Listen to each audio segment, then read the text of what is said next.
Hello, and thank you for tuning in to Euro News.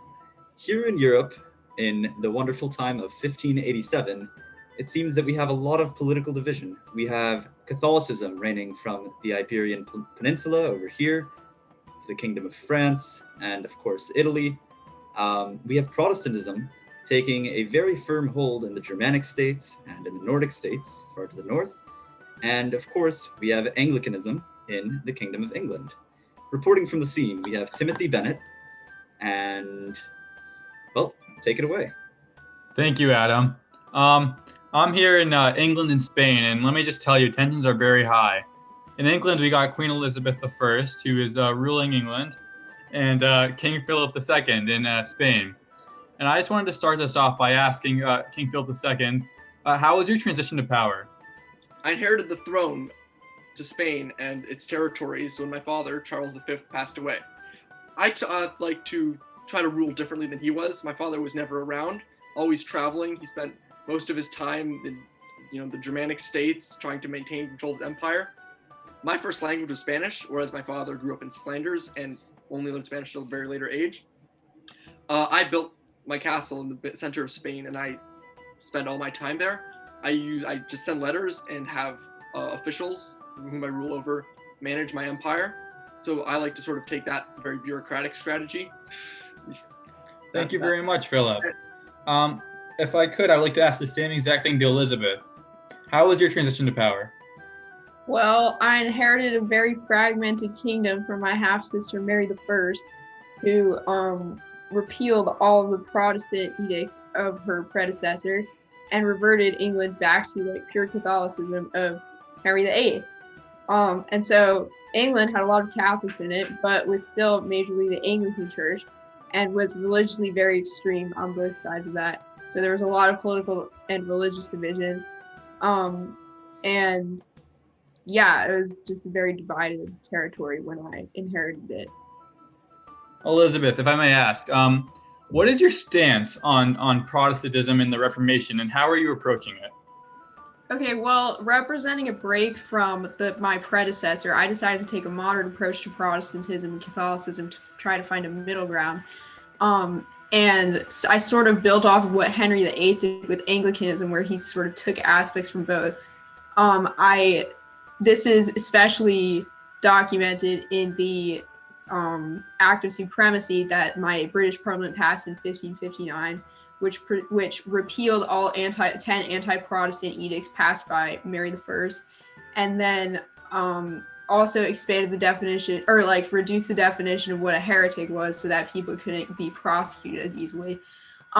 This mostly manifested in sort of the maintenance of traditional Catholic traditions and ceremonies and mass, but other than that, Protestant beliefs and only the preservation of Catholicism and sort of ritual, so that sort of both sides were pleased with, and we could resolve some of the political tension in the country.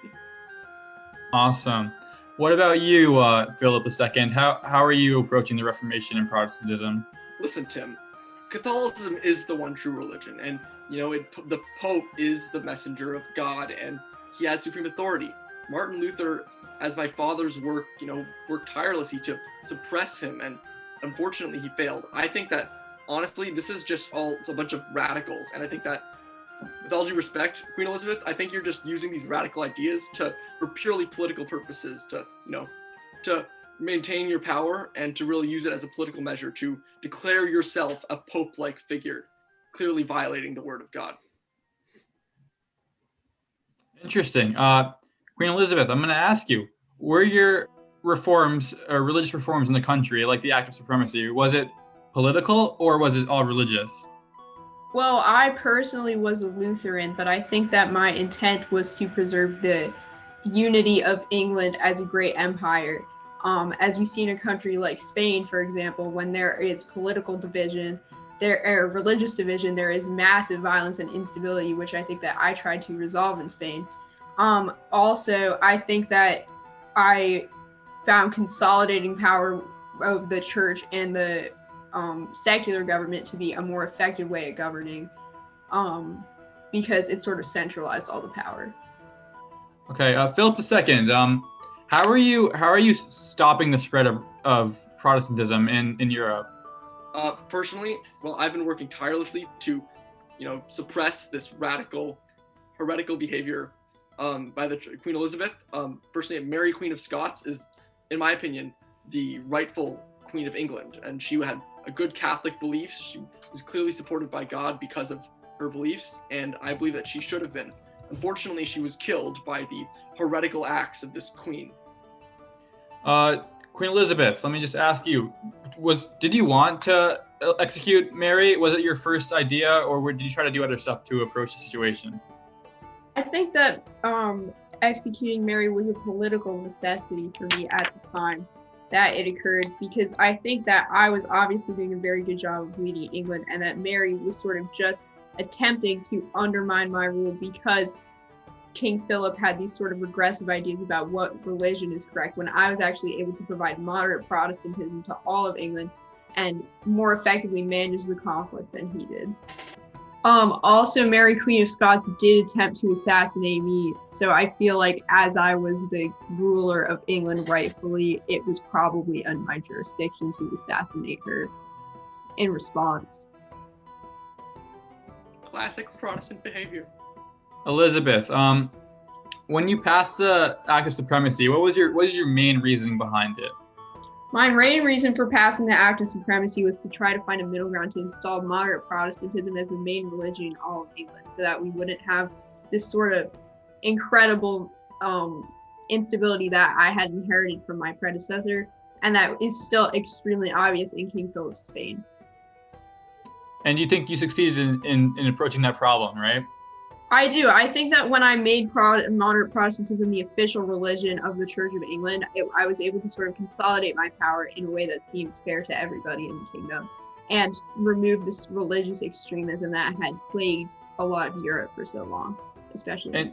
And Philip II, may I ask, do you think that England did a good job approaching their religious issues in the country? No, I think that Catholicism is the clear way. I think Mary I was truly on the right track to bringing England back to the rightful, domain of Catholicism.